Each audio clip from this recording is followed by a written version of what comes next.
депутатите и на министрите. За вас мислам дека сте медиокритети.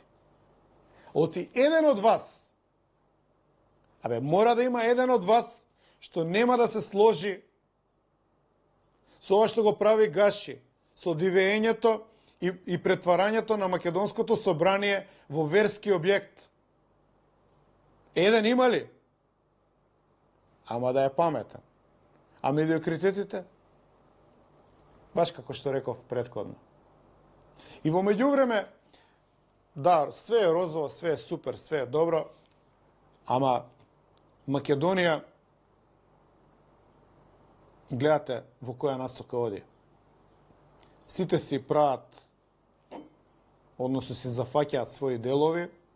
Гаши се однесува како собранието да е џамија и да е негово.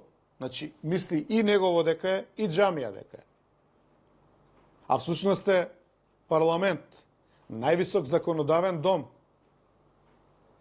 И баш ќе видам, ќе чекам, еден од тие медиокритети да ме демантира дека не е медиокритет.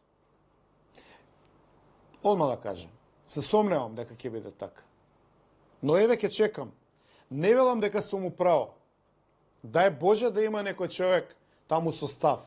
Но не како оној Максо, кој ги видам уште еднаш со, како рече, кој ги видам уште еднаш со албанско знаме, ќе ја напуштам владата.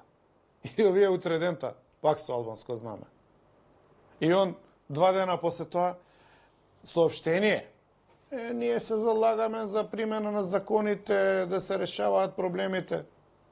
Тоа е класичен медиокритет. Но добро позициран медиокритет. Цел живот форсиран медиокритет.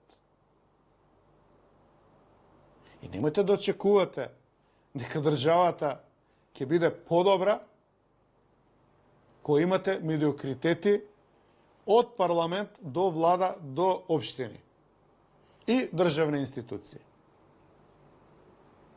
И тука сами нека се издвојат тие што не се медиокритети. Не сакам да генерализирам, но она што го гледам ме принудува генерално да размислувам. Еве, нека каже еден пратеник, еден, од владеачката гарнитура,